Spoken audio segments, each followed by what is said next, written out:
இப்போ பார்த்தீங்கன்னா லைவ்ல ஒரு பயங்கரமான ஃபைட்டு போயிட்டுருக்கு. போய் அது போகவே நிற்காம போயிட்டே தான் இருக்குது.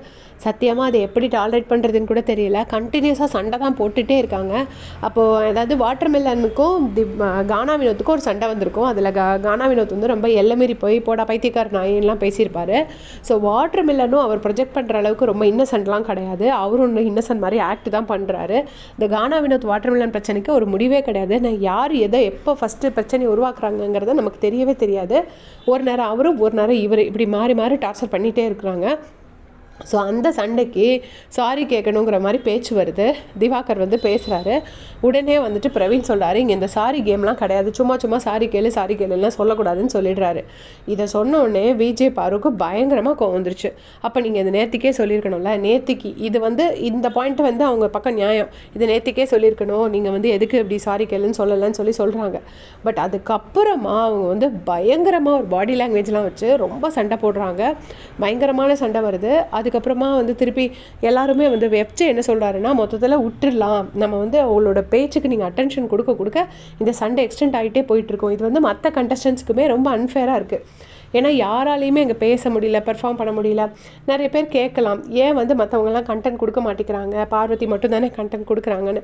அகெயின் அதுலேயும் ஒரு ப்ராப்ளம் இருக்குது. ஏன்னா பார்வதி வந்து 24/7 அவங்க ஃபுல்லாகவே ஆக்குபை பண்ணிகிட்டே இருக்கிறாங்க. மற்றவங்களால எதுவும் பண்ணவும் முடியல. ஸோ அதனால் எப்ஜே என்ன சொல்கிறாருன்னா, பிரவீன் கிட்ட நீ வந்து பார்வதிக்கு ரொம்ப பதில் சொல்லாத, அதை அப்படி இக்னோர் பண்ணி விட்டுருன்னு சொல்கிறாரு.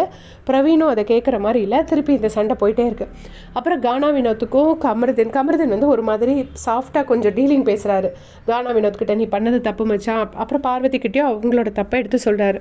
எடுத்து சொன்னதுக்கப்புறமா பார்வதி உட்காந்து திட்டுறாங்க. நாக்க துருத்துறான் அவன், நான் நாக்க துருத்துனா விடுவானா அப்படின்னு சொல்லி கேட்குறாங்க. இன்றைக்கி மார்னிங் ப்ரமோவில் தான், ஃபஸ்ட்டு ப்ரமோவில் தான் நாக்கை வந்து பார்வதி துருத்தியிருப்பாங்க. ஆனால் அவங்க வந்து இப்படி ஓப்பனாக சொல்கிறாங்க, நாக்க துருத்தின விடுவானா, அவன் என்ன நாக்க துருத்துறது அப்படின்னு சொல்லிட்டு பயங்கரமாக சண்டை போட்டிருப்பாங்க. திருப்பி பிரவீன்ராஜ் வந்து திரும்பவும் போயிட்டு பார்வதியை சமாதானப்படுத்தலான்னு ட்ரை பண்ணும்போது பார்வதி என்ன சொல்கிறாங்கன்னா, நீங்கள் வந்து பயாஸ்டாக தான் இருக்கீங்க அப்படி இப்படின்னு திருப்ப அதையே சொல்லிகிட்டே இருக்காங்க. கடைசி இப்போ பிரவீன்ராஜ் வந்து கடுப்பாகி எந்திரிச்சு போயிட்டு அவர் என்ன சொல்கிறாருன்னா, ஐயோ இது அட்டர் ஃப்ளாப் ஷோ அப்படின்னு சொல்லிட்டு அவர் பாட்டுக்கு எந்திரிச்சு போகிறாரு. அட்டர் ஃப்ளாப் ஷோன்னு சொன்னோடனே அட்டர் ஃப்ளாப்பு நீ தாண்டா டூப்பு அப்படின்னு சொல்லிட்டு 9 ரூபா நோட்டு அப்படின்னு சொல்லிட்டு பிரவீன்ராஜை பயங்கரமாக இன்ஸ்டிகேட் பண்ணுறாங்க. ஸோ இவர் எப்ஜே என்ன சொல்கிறாருன்னா, யார் வந்தாலும் பயாஸ்டு, துஷார் பயாஸ்டு, கனி பயாஸ்டு, இவங்க பயாஸ்ட், நீ பயாஸ்ட், அப்போ பேசாமல் பார்வதியே கேப்டன் ஆக்கிடலாம், பார்வதி கேப்டனாக இருந்தால் மட்டும்தான் பிரச்சனை இருக்காது அப்படின்னு சொல்லிட்டு எப்ஜே சொல்கிறாரு. அது ஒரு வகையில் கரெக்டு தான்.